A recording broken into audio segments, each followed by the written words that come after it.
ঘুম না হলে শরীরে কি হয়? নিদ্রার গুরুত্ব জানুন। ঘুম না হলে কি হয়? শরীর ও মনের ক্ষতি জানলে অবাক হবেন। আপনি কি প্রতিদিন ঠিকমতো ঘুমান?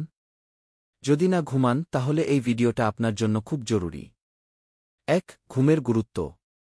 ঘুম শুধু বিশ্রামের জন্য নয়, এটি আমাদের মস্তিষ্ক, হরমোন, রোগ প্রতিরোধ ক্ষমতা এবং মনমেজাজের ভারসাম্য রক্ষা করে।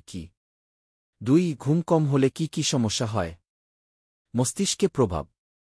মনোযোগ ধরে রাখতে পারেন না। সিদ্ধান্ত নিতে কষ্ট হয়। মেমোরি দুর্বল হয়। মানসিক প্রভাব। খিটখিটে মেজাজ। দুশ্চিন্তা ও বিষণ্ণতা বেড়ে যায়। শারীরিক প্রভাব। উচ্চ রক্তচাপ। ওজন বৃদ্ধি। হৃদরোগের ঝুঁকি। রোগ প্রতিরোধ ক্ষমতা কমে যায়। ৩. কতটা ঘুম দরকার? শিশুদের ৯-১ ঘণ্টা।